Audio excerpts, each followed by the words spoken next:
50 or 70 maps like this, and again, the size of the original would perhaps be comparable to the size of that table if it was unfolded.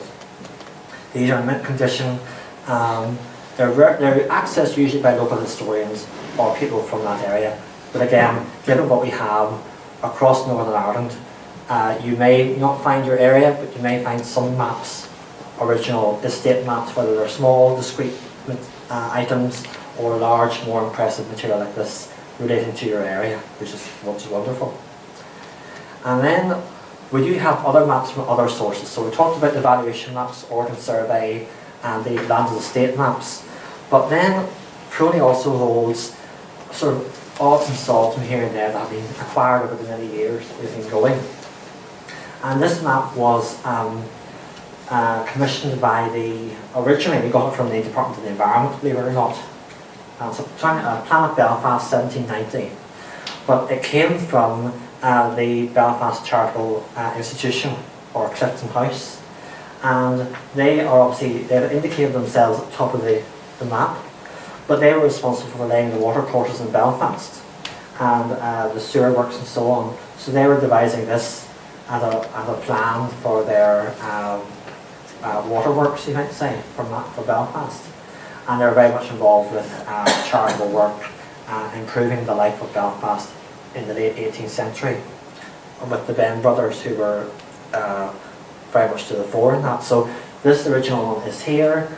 Obviously, when it was finished with, it was given to the Department of the Environment, or that founding department, back in the 1920s, and then somehow it ended up with PRONI, thankfully, permanently, about 30 years ago. So it's good to know the history of a document and where it's come from, and we're very much sort of keen to know the provenance of documents, because that builds a picture of where things have come from and so on. Then another interesting collection of maps would be the copies of Sir Thomas Phillips' maps for County Londonderry in 1641. Now again, the reason why maps are created is to show where people are living and to gather information about paying taxes and so on, quality of land. But this particular one has a political element to it.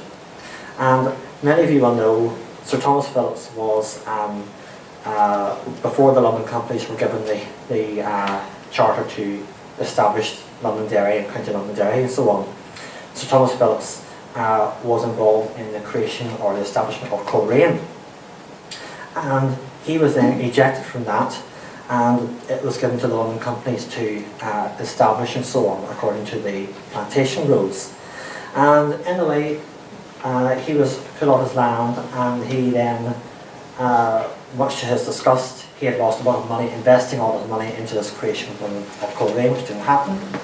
And the London companies took over, but they failed to meet their what was requested of them. They failed to meet building projects and so on.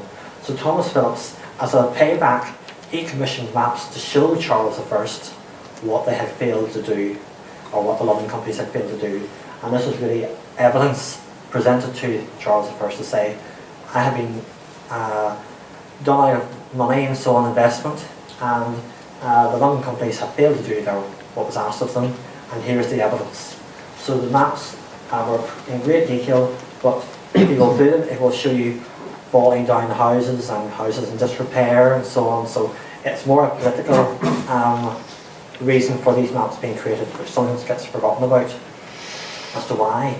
So this was his ammunition to say to Charles I, I need compensation because I could have done this and you didn't let me, so that's why they're there. The originals are in the National Library, and we hold a 19th century copy, and I say a good quality copy of the various towns in Londonderry. And then, just to recap, or just to go on, sorry, we've got also a large number of harbour records maps. And again, particularly around this area, but also Londonderry and other sort of small ports around the country. And again, this is just a nice one here of the Belfast Harbour in 1901. And obviously, the harbour was changing constantly, so new revisions and so on. So while we have the Ordnance survey maps, which are periodic. We have close-up maps. We also have maps of the Board of Trade of the entire coastline of Northern Ireland in the region of 2,000 maps, which cover every part of coastline, and the corresponding maps were repatriated to the Republic of the National Archives in Dublin. But again, this is a good image to show what we have here, or to show tonight. Obviously there are other maps that we hold, so-called local government boundary maps that relate to the 1970s, changes and so on to boundaries and up to the present day. We have meteorological maps about rainfall and so on. So there's so much there. There's probably lots of other maps. We all fall into those main categories that I spoke about already. So I think that's it, unless anyone has any questions. Thank you.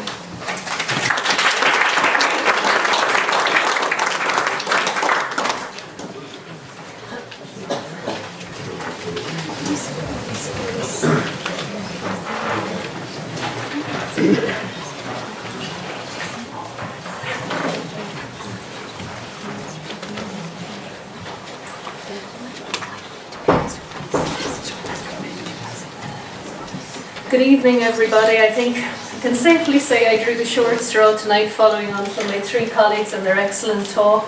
My name is Lorraine Bourke. I work in the private records section of PRONI, and tonight I'm going to talk about politics and power in the archives, with specific reference to one of our most important archives here in PRONI, the Londonderry Papers. So the Londonderry Papers comprise the family, estate and political papers of the Marquesses of Londonderry, an important landowning family with land in County Down, Antrim and Donegal.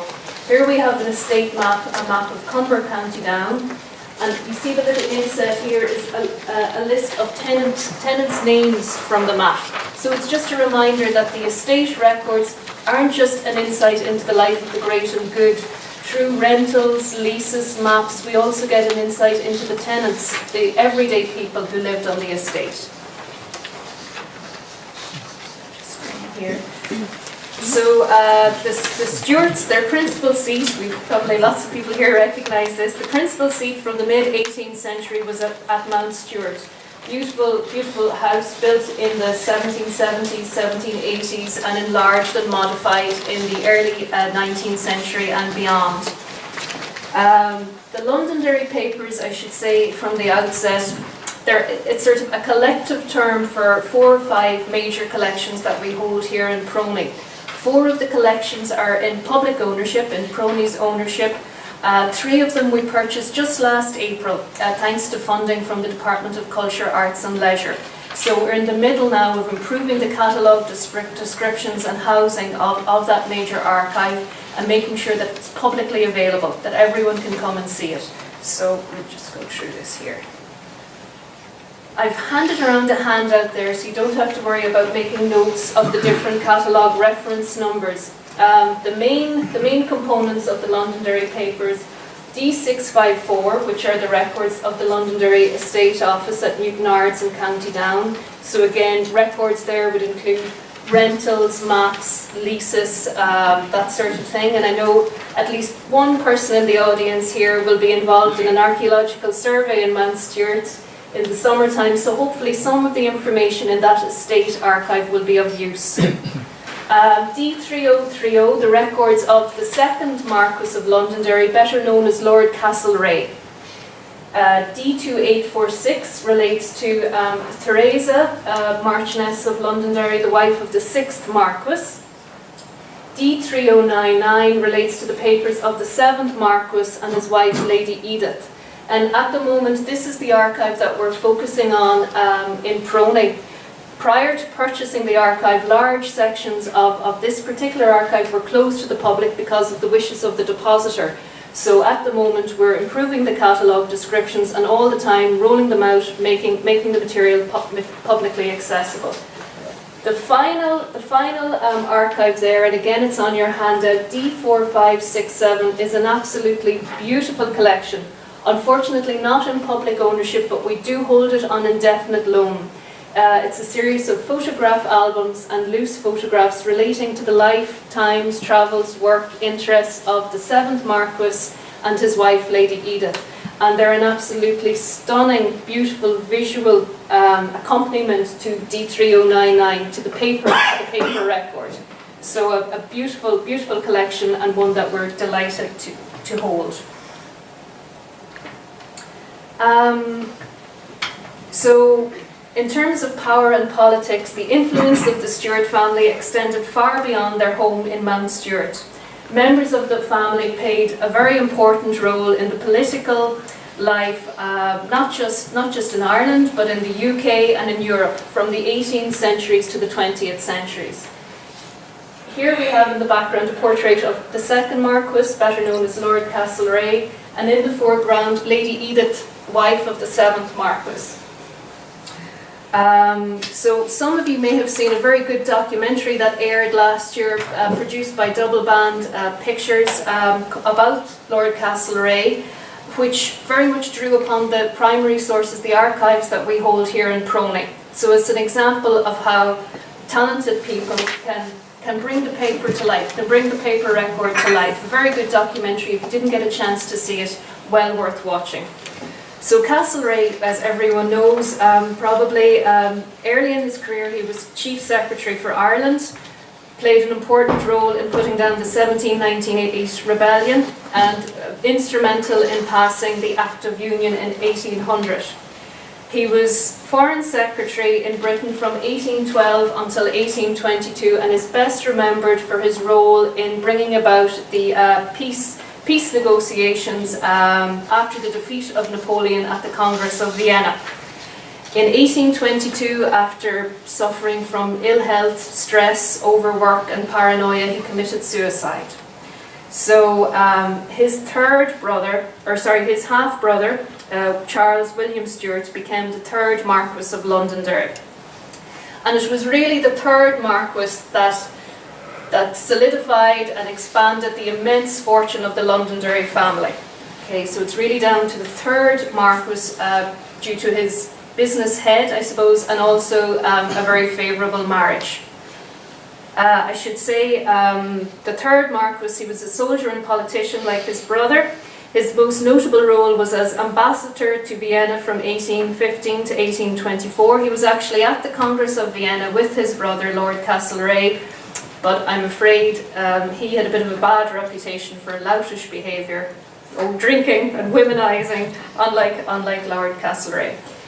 But this is a beautiful portrait of his second wife, Frances Anne Vane Tempest.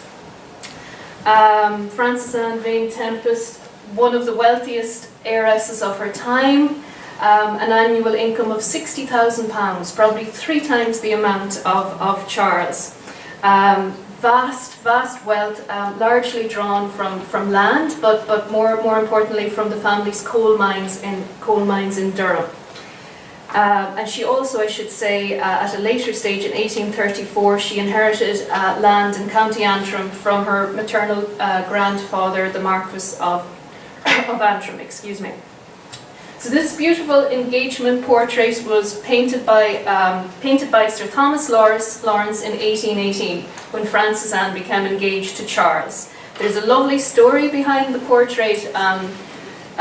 Sir Lawrence hadn't finished painting the portrait. He was commissioned to paint the delegates at the conference of Vienna, took the portrait with him to finish painting it while he was there. One of the delegates at the conference was Tsar Alexander of Russia.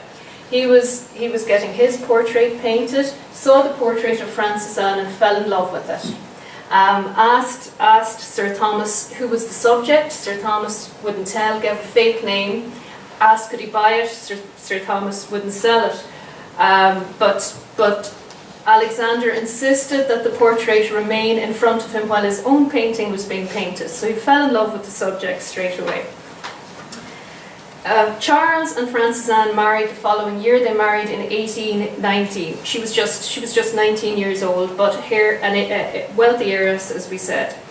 The following year, 1820, Tsar Alexander and Frances Anne met for the first time at a ball that Frances Anne was hosting in Vienna.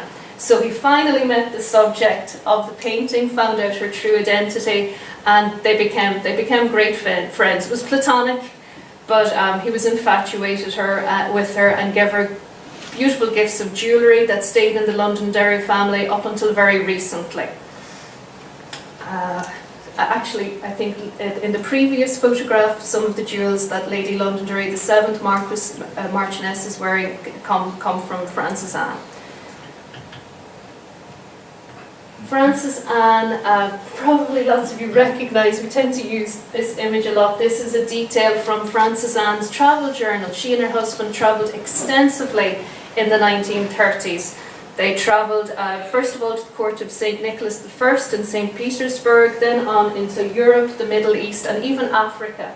Frances Anne kept a beautiful travel journal herself, and we have the travel journal. It's part of the Londonderry Papers. It's held here in PRONI. It's beautifully, beautifully illustrated. The original, the book itself, is closed, I'm afraid, but it is absolutely a thing of beauty to behold. The illustrations in the book are as fresh as the day they were painted, you know, in the late 30s, early 40s. Beautiful, beautiful piece.